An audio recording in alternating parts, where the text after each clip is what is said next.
Yes. In a small villages, I went through Poland before the war, and during the war, small village, 5,000 people. There are only three authorities. There is a priest, Catholic priest, who by covenant with Vatican is entitled to 640 acres of land. That means the Polish government has to give the priest 640 acres of land. There is a general store, strictly Jew. There was no chance that a Pole could have a general store, no way. He would not get any supplies.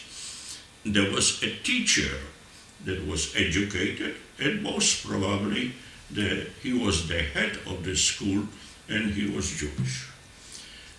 The rest of the people, they were just uneducated, poor, ridden by all authorities, subdued. When the foreman from the castle came and walked down the street, rang a bell on Saturday afternoon, which was a dance time. They had village dances for the young girls and boys. And he says, "Everybody come to the fields. Tomorrow will be a rain." All my aunts, all the girls, forget this Saturday there is no dance, and you better go to the field and you will work the rest of Saturday till Sunday morning before the rain come to bring the wheat harvest into the sheds for the owner of the land. Now, there was no law or prison or anything that if you don't do it. The only thing was the next year you didn't get your license to put your wheat second crop on the land. You didn't get a license to a parcel of grass to feed your cows. You didn't get a license here and there. You were out. You were starving. Is it because you weren't Jewish? No. No, what he's saying is you're compelled to do it. This is You're not a slavery. compelled slavery. There was no law in 1910 of slavery in Europe. There was no slavery. There was a compulsion, like we had here in the South, sharecroppers, right? We freed the black people, but where did they go? We say, well, you can go to Detroit or you can work here. Here is your parcel of land and you pick up the cotton and so much goes to the owner and you are a sharecropper, you know. The penalty was life. If you didn't do what the order came from the castle, no legislation, no documents, no laws, you know. Can I ask a question? Yes. So, we got all to this. You were just released from the camp. Yes. How old were you, Mom, when you were released that first time? 21 next to, 21. We were still 21. We married at 21 and we were released in 22. Bless you. Or 42. 42, but how old we were? We were still 21. Yeah, you'd have to be 21 and 40. You were born in 21, right? Yes, so in 22, we were married in April when I was 21. It was 22 in May. In May. Now, so, you were married when you were 21. Yes. You were in concentration camp But- for 4 months. 4 months. I think it's important to hear how they got married on the train.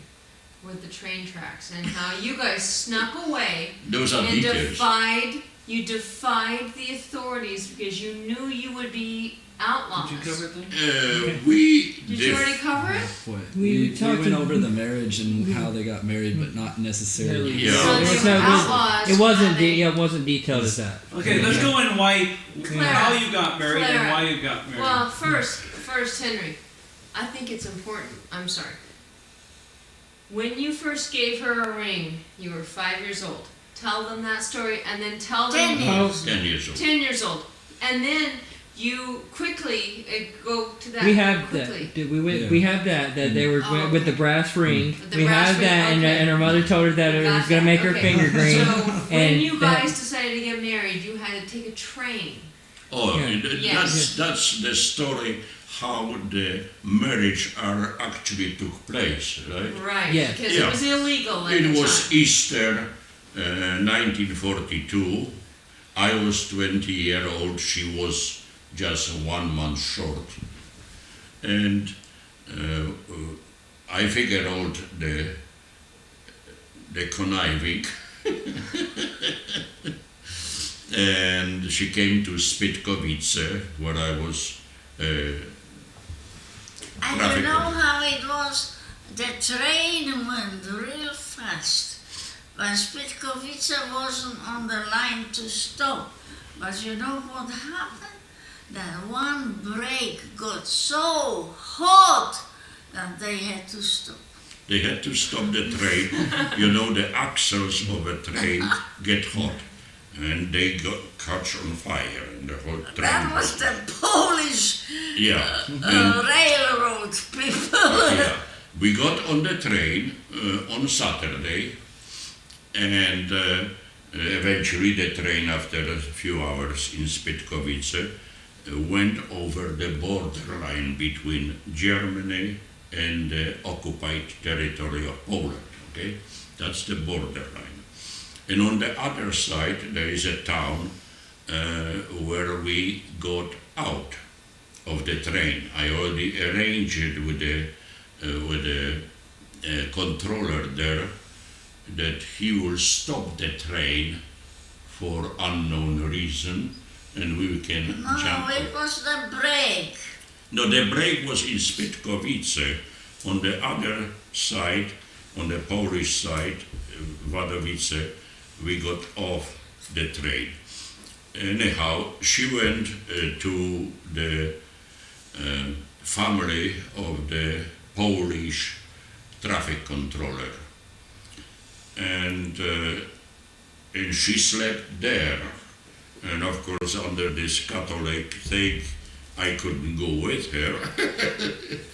I stayed on the station, on the We rails. never slept before wedding. Yeah.